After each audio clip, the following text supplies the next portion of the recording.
बिस्मिल्लाहिर्रहमानिर्रहीम। अस्सलाम वालेकुम ninth class. I hope you all are fine. हमने पिछले लेक्चर्स के अंदर two types of covalent bond discuss किए हैं, केमिकल बॉन्ड डिस्कस किए हैं, ionic bond and covalent bond. आज हम third type of chemical bond discuss करेंगे जो कि है कोऑर्डिनेट कोवलेंट बॉन्ड, जिसको हम डेटिव बॉन्ड भी बोलते हैं। अब हमने कोवलेंट बॉन्ड के अंदर ये देखा था कि दोनों एटम्स एक एक इलेक्ट्रॉन शेयर करते थे, तो उससे उनके दरमियान में एक बॉन्ड आ जाता था। ठीक है। अब कोऑर्डिनेट कोवलेंट बॉन्ड और डेटिव कोवलेंट बॉन्ड के अंदर क्या होता है कि ये कोवलेंट बॉन्ड की एक टाइप है in which the bond pair of electron is donated by one bonded atom only. इसके अंदर जो बॉन्ड पेयर आता है, उसके अंदर तो बॉन्ड पेयर बना था ना कि दोनों एटम्स ने एक एक इलेक्ट्रॉन दिया था। इसके अंदर जो बॉन्ड पेयर आता है, ये दोनों के अंदर एक ही एटम देता है। ठीक है। बॉन्ड पेयर सिर्फ एक एटम शेयर करता है दूसरे एटम के साथ। The atom which donate the electron pair is called donor.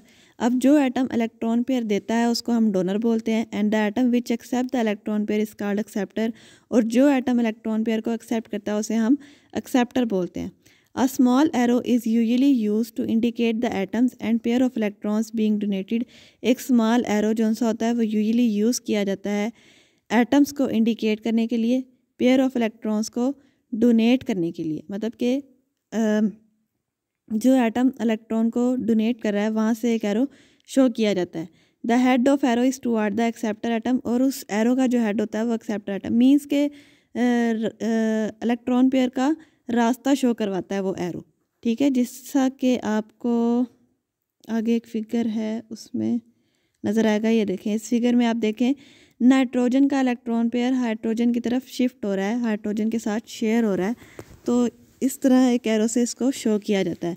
The non bonded electron pair, अब देखो नाइट्रोजन के ऊपर ये जो पिंक कलर का इलेक्ट्रॉन पेयर है, ये नॉन बॉन्डेड इलेक्ट्रॉन पेयर है ना, मतलब कि इसने बॉन्ड नहीं बनाया हुआ। जो इस तरह का non bonded electron pair available होता है उसको हम लोग लोन पेयर बोलते हैं। ठीक है। When a proton approaches a molecule with a lone pair of electron, that lone pair is donated to the hydrogen and coordinate covalent bond is formed. ठीक है। अब ये non bonded electron pair means के lone pair जो है वो hydrogen के साथ शेयर होगा और हाइड्रोजन इसके साथ बॉन्ड बनाएगा। तो जो बॉन्ड बनेगा उसे हम बोलते हैं coordinate covalent bond. In the formation of BF3 के अंदर भी सेम ही मालिक्यूल है। BF3 boron trifluoride molecule, 3 valence electron pair of boron atom pair up with 3 electrons 1 from 3 fluorine atoms. अब BF3 के अंदर बोरोन के 3 इलेक्ट्रॉन पेयर फ्लोरीन के साथ बॉन्डेड है। ठीक है। The boron atom even after this sharing of electrons remain short और deficient of 2 electrons in its outermost shell. अब वो इस शेयरिंग के बाद बोरोन जो है वो डेफिशिएंट हो जाता है इलेक्ट्रॉन्स के अंदर। Now if a molecule with a lone pair approaches this molecule, अगर कोई ऐसा मालिक्यूल जिसके पास एक एक्स्ट्रा लोन पेयर हो वो BF3 के पास आ जाए, तो BF3 उस इलेक्ट्रॉन पेयर को एक्सेप्ट करके अपनी डेफिशिएंसी ख़त्म कर सकती है। The lone pair on nitrogen of ammonia molecule make it good donor molecule to form the coordinate covalent bond. यहाँ आप देख सकते हैं कि नाइट्रोजन का लोन पेयर BF3 की तरफ शिफ्ट हो रहा है, तो BF3 के साथ ये कोऑर्डिनेट कोवलेंट बॉन्ड बनाता है, क्योंकि BF3 after sharing of electrons with 3 fluorine atoms is electron deficient.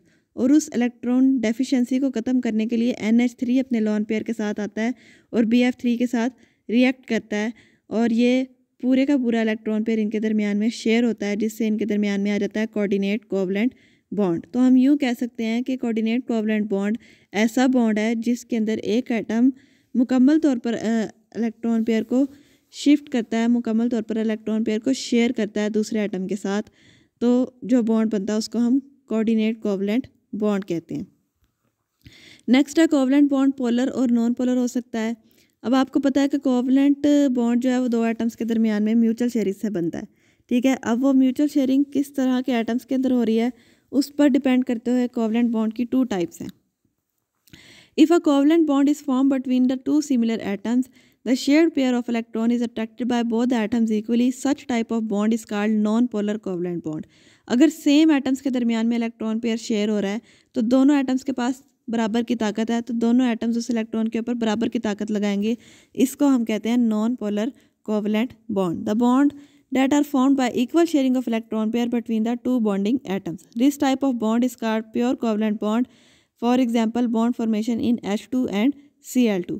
ठीक है, मतलब H2 के अंदर दो हाइड्रोजन एटम है, दोनों के दोनों सेम है, तो दोनों हाइड्रोजन एटम उस इलेक्ट्रॉन के ऊपर बराबर की फोर्स लगाएंगे, इसलिए इसको हम क्या बोलते हैं, non polar covalent bond. If a covalent bond is form between the two different types of atoms, then the bond pair of electrons will not be attracted equally by the bonded atoms. तो bond pair जो सा वो बराबर उनके दरमियान में share नहीं होता. One of the atom will attract the bond pair of the electrons more strongly than the other one. This atom will be called as more electronegative. अगर एक कोवलेंट बॉन्ड दूसरे से इजीली, मतलब कि दो डिफरेंट एटम्स के दरमियान में इलेक्ट्रॉन पे शिफ्ट होता है, तो एक के पास ऑफ कोर्स ताकत ज़्यादा होगी, एक के पास कम होगी, तो एक ज़्यादा स्ट्रांगली इसको अट्रैक्ट करेगा, एक कम स्ट्रांगली अट्रैक्ट करेगा. इस तरह उसके अंदर दो पोल्स बन जाते हैं, तो उसको हम बोलते हैं polar covalent bond. When there is a difference of electronegativity between the two covalently bonded atoms, there will be unequal attraction for the bond pair of electrons between such atoms. अब जब दो डिफरेंट एटम्स का bind करते हैं तो of course उनकी electronegativity का difference भी होता है. ठीक है, जब इलेक्ट्रोनेगेटिविटी का डिफरेंस आता है तो वो इलेक्ट्रॉन पेयर इक्वली शेयर दोनों एटम्स के दरमियान में नहीं होता, इक्वली दोनों एटम से अट्रैक्ट नहीं होता. It will result in the formation of polar covalent bond. इससे पोलर कोवलेंट बॉन्ड क्रिएट होता है. The difference between the electronegativity of hydrogen and chlorine is 1. अब अगर हम HCl के अंदर हाइड्रोजन और क्लोरीन के दरमियान में इलेक्ट्रोनेगेटिविटी का डिफरेंस देखें तो वह 1 होता है. As the electronegativity of chlorine is more, क्योंकि इलेक्ट्रोनेगेटिविटी क्लोरीन की ज़्यादा होती है, इस वजह से वो इलेक्ट्रॉन पेयर को ज़्यादा अपनी तरफ अट्रैक्ट करेगा. तो अब जो एटम अपनी तरफ ज़्यादा स्ट्रांगली इलेक्ट्रॉन पेयर को अट्रैक्ट करेगा उस पर आ जाएगा पार्शियल पॉजिटिव चार्ज, जबकि जो कम अट्रैक्ट करेगा उसके ऊपर आ जाएगा जो ज़्यादा स्ट्रांगली अट्रैक्ट करेगा उसके ऊपर आएगा पार्शियल नेगेटिव चार्ज. जो ज़्यादा स्ट्रांगली अट्रैक्ट नहीं करेगा, वीकली अट्रैक्ट करेगा, उसके ऊपर आ जाएगा पार्शियल पॉजिटिव चार्ज. ठीक है, तो ये पार्शियल पॉजिटिव और नेगेटिव क्रिएट होने से इसके दरमियान में यहाँ पर पोलैरिटी आ जाती है, जिस वजह से हम इसको बोलते हैं पोलर कोवलेंट बॉन्ड. ठीक है, जिस तरह आप यहाँ पर हाइड्रोजन और क्लोरीन को देखें, हाइड्रोजन की इलेक्ट्रोनेगेटिविटी होती है 2.2, क्लोरीन की होती है 3.2. आप इसका डिफरेंस लोगे तो वो डिफरेंस आता है 1 का. ठीक है, जबकि क्लोरीन की इलेक्ट्रोनेगेटिविटी ज़्यादा है. ठीक है, अब क्लोरीन जो है वो उसकी इलेक्ट्रोनेगेटिविटी ज़्यादा, तो वो इलेक्ट्रॉन पेयर को ज़्यादा स्ट्रांगली अपनी तरफ अट्रैक्ट करेगा, उस पर आ जाएगा पार्शियल नेगेटिव चार्ज. जबकि हाइड्रोजन उसको कम स्ट्रांगली अपनी तरफ अट्रैक्ट करेगा, उसके ऊपर आ जाएगा partial positive charge.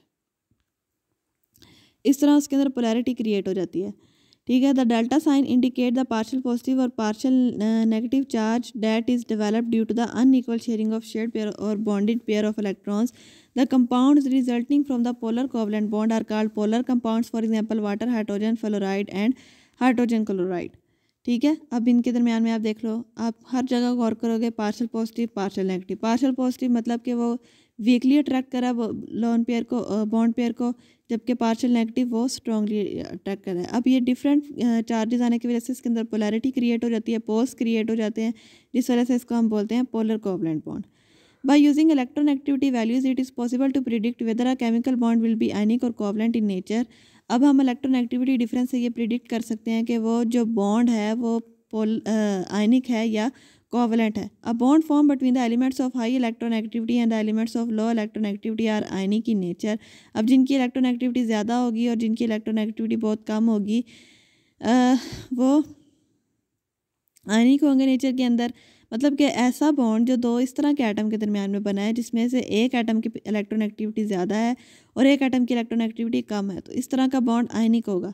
There is a complete transfer of electron between them, क्योंकि उनके दरमियान में इलेक्ट्रॉन मुकम्मल तौर पर ट्रांसफर हो जाता है. The bond between the elements of the comparable electronegativities will be covalent in nature as the bond between the carbon and hydrogen in the methane और नाइट्रोजन और hydrogen in the ammonia. If the difference of electronegativities between the two atoms is more than 1.7, the bond between them will be predominantly ionic bond. अगर उनके दरमियान में electronegativity difference 1.7 से ज़्यादा होगा तो बॉन्ड जो होगा वो आयनिक बॉन्ड होगा, और अगर वो 1.7 से कम होगा तो बॉन्ड क्या होगा, कोवलेंट होगा. ठीक है, दो एटम्स जब कंबाइन करते हैं तो उनका इलेक्ट्रोनेगेटिविटी का डिफरेंस निकाल के हम बता सकते हैं कि ये बॉन्ड कोवलेंट है या आयनिक है। अगर उनका इलेक्ट्रोनेगेटिविटी का डिफरेंस 1.7 से ज़्यादा है तो वो आयनिक होते हैं, और अगर 1.7 से कम है तो वो कोवलेंट होते हैं। इस तरह हम इलेक्ट्रोनेगेटिविटी के डिफरेंस से हम डिफ्रेंशिएट कर सकते हैं between the ionic and covalent bond. I hope आपको समझ आई होगी। अल्लाह ताला आपको अपने हिफ्ज़ व ईमान में रखे। अल्लाह हाफिज़।